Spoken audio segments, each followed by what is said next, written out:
ವಿಧಾನಸಭೆ ಸ್ಪೀಕರ್ ಆಗಿ ಜಿಎಸ್ ಪಾಟೀಲ್ ಅವಿರೋಧವಾಗಿ ಆಯ್ಕೆ. ಬಿಜೆಪಿ ಜೆಡಿಎಸ್ ಅಭ್ಯರ್ಥಿ ಹಾಕದ ಕಾರಣಕ್ಕೆ ಸ್ಪೀಕರ್ ಅವಿರೋಧವಾಗಿ ಆಯ್ಕೆ ಆಗಿದ್ದಾರೆ. ಸಭಾಪತಿ ಸ್ಥಾನಕ್ಕೆ ಅಭ್ಯರ್ಥಿಯನ್ನ ಹಾಕಿದ್ದ ಮೈತ್ರಿ ಸ್ಪೀಕರ್ ಚುನಾವಣೆ ಬಹಿಷ್ಕಾರ ಮಾಡಿ ವಿಧಾನಸಭೆಯ ಸ್ಪೀಕರ್ ಆಗಿ ಜಿಎಸ್ ಪಾಟೀಲ್ ಅವಿರೋಧವಾಗಿ ಆಯ್ಕೆ ಆಗಿದ್ದಾರೆ. ಬಿಜೆಪಿ ಜೆಡಿಎಸ್ ಅಭ್ಯರ್ಥಿ ಹಾಕದ ಕಾರಣಕ್ಕೆ ಸ್ಪೀಕರ್ ಅವಿರೋಧ ಆಯ್ಕೆ ಆಗಿದೆ. ವಿಧಾನಸಭೆಯ ಸ್ಪೀಕರ್ ಆಗಿ ಜಿಎಸ್ ಪಾಟೀಲ್ ಅವಿರೋಧವಾಗಿ ಆಯ್ಕೆ ಆಗಿದ್ದಾರೆ. ಬಿಜೆಪಿ ಜೆಡಿಎಸ್ ಯಾವುದೇ ಅಭ್ಯರ್ಥಿಯನ್ನ ಹಾಕಿರಲಿಲ್ಲ, ಹಾಗಾಗಿ ಅವಿರೋಧವಾಗಿ ಸ್ಪೀಕರ್ ಆಯ್ಕೆ ಆಗಿದೆ.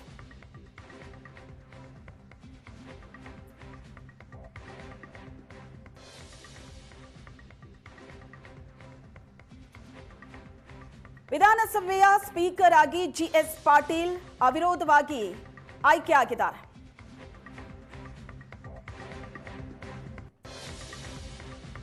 ಬಿಜೆಪಿ ಜೆಡಿಎಸ್ ಅಭ್ಯರ್ಥಿಯನ್ನ ಹಾಕಿರಲಿಲ್ಲ, ಸ್ಪೀಕರ್ ಆಯ್ಕೆ ಆಗಿದೆ. ಜಿಎಸ್ ಪಾಟೀಲ್ ಸ್ಪೀಕರ್ ಆಗಿ ಆಯ್ಕೆ ಆಗಿದ್ದಾರೆ.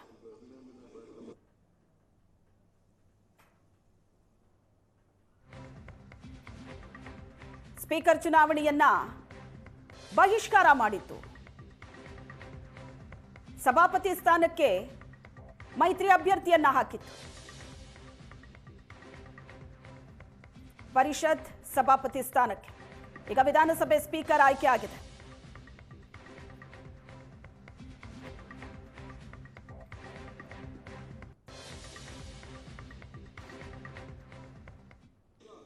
ಜಮೀರ್ ಅಲ್ಬತ್ತೀನಿ ಅಧ್ಯಕ್ಷೆ.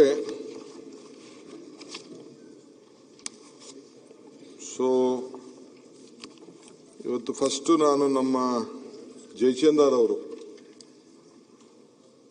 78ನೇ ವಿಧಾನಸಭೆಗೆ ಪ್ರವೇಶ ಮಾಡಿದವರು, ನನ್ನ ಆತ್ಮೀಯರು.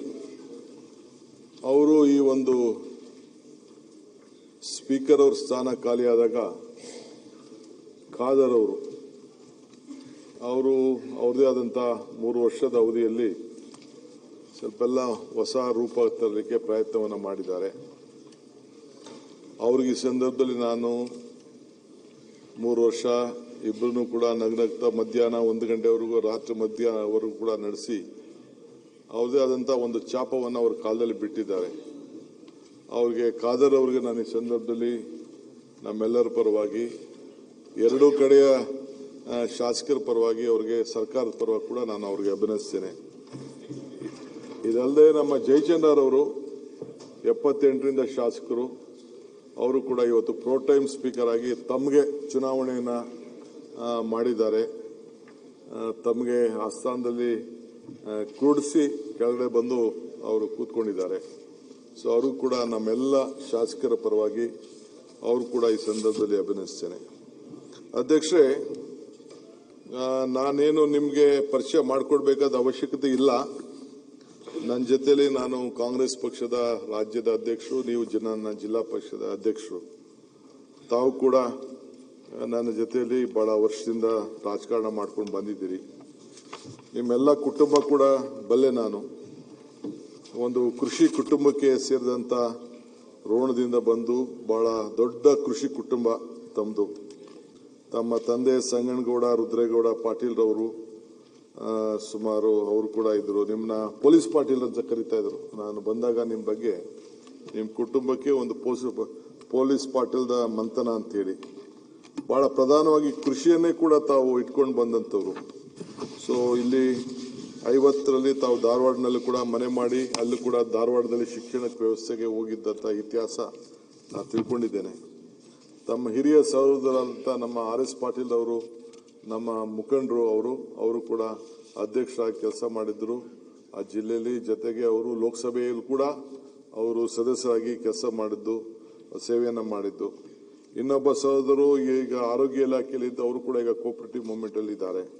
ಇನ್ನೊಬ್ರು ತಮ್ಗೆ ಗೊತ್ತಿದೆ BS ಪಾಟೀಲ್ ರವರು ಇವತ್ತು ಬೆಂಗಳೂರು ನಗರಕ್ಕೆ ಹೊಸ ರೂಪ ಕೊಡಲಿಕ್ಕೆ ಅವ್ರನ್ನ ಉಪಯೋಗಿಸ್ಕೊಂಡು ಅವರು ಕೂಡ ನಮ್ಮ ರಾಜ್ಯದ ಚೀಫ್ ಸೆಕ್ರೆಟರಿ ಆಗಿ ಮುಖ್ಯಮಂತ್ರಿಯಾಗಿ ಮೊದಲ ಅಧಿವೇಶನದಲ್ಲಿ ಸಿಎಂ ಡಿಕೆ ಶಿವಕುಮಾರ್ ಮಾತು. ಕಾಂಗ್ರೆಸ್ ಪಕ್ಷಕ್ಕೆ 136 ಸ್ಥಾನ ಬರುತ್ತೆ ಅಂತ ನಾನು ನಂಬರ್ ಹೇಳಿದ್ದೆ. 2028ರಲ್ಲಿ ಜನ ಮತ್ತೆ ತೀರ್ಮಾನ ಮಾಡ್ತಾರೆ ಅಂತ ಡಿಕೆ ಶಿವಕುಮಾರ್ ಹೇಳಿದರು.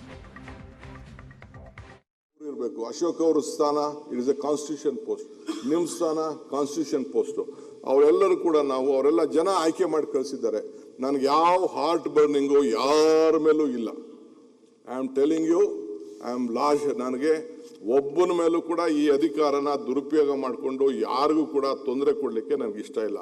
ನನ್ನ ಸ್ನೇಹಿತರಿರ್ಬೋದು, ಇವ್ರಿಗೆ ಎಷ್ಟು ನಾನು ಗೌರವ ಕೊಡಬೇಕೋ, ಇವ್ರ ಜೊತೆಗಿರಬೇಕು. ಅಶೋಕ್ ಅವರು ಒಂದು ಮಾತಾಡ್ತಿದ್ರು ಇಲ್ಲಿ ನನ್ನ ಬಗ್ಗೆ, ಅಧಿಕಾರದ ಬಗ್ಗೆ ಮಾತಾಡ್ತಿದ್ರು. ಇಲ್ಲಿ ಸಿದ್ದರಾಮಯ್ಯವ್ರು ಕೂತಿದ್ರು, ನಾನು ಪಕ್ಕದಲ್ಲಿ ಕೂತ್ಕೊಂಡಿದ್ದೆ, ಇದೇ ಸ್ಥಾನದಲ್ಲಿ ನಿಂತ್ಕೊಂಡಿದ್ದೆ. Mister Ashok, one man with courage makes a majority. ನನ್ನ ನಂಬರು 136 ಇನ್ಕ್ಲೂಡಿಂಗ್ ಸಿದ್ದರಾಮಯ್ಯನವರು ಅಂತ ಹೇಳಿದೆ. I will prove that all this 126 is one. We will stand united and we will fight again.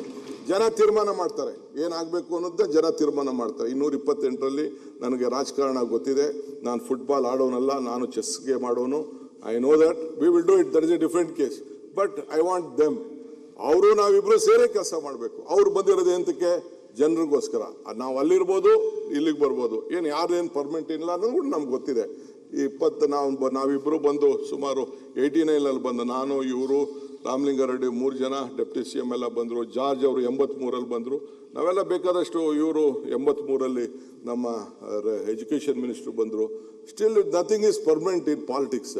ಯಾರು ಬೇಕಾದ್ರೂ ಅಲ್ಲಿಂದ ಇಲ್ಲಿ ಶಫಲ್ ಆಗ್ಬೋದು, ಇಲ್ಲಿಂದ ಅಲ್ಲಿ ಶಫಲ್ ಆಗ್ಬೋದು.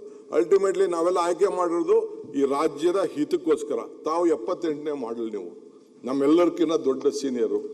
ಅದಕ್ಕೆ ನಿಮಗೆ ದೇವರು ಇವತ್ತು ಈ ಸ್ಥಾನದಲ್ಲಿ ಕೂಡಿಸಿದ್ದಾರೆ.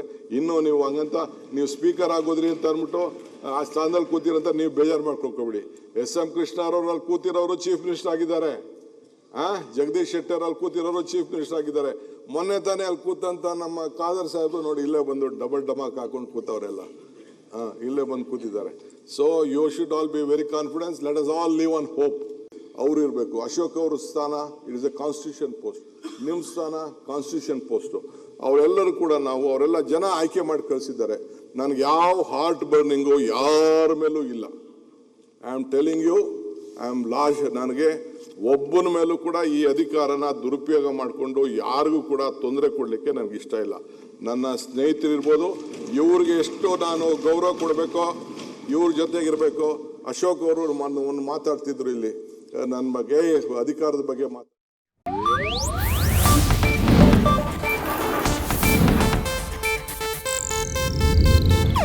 ಇದು ಏಷ್ಯಾನೆಟ್ ನ್ಯೂಸ್ ನೆಟ್ವರ್ಕ್ ಪ್ರಸ್ತುತಿ.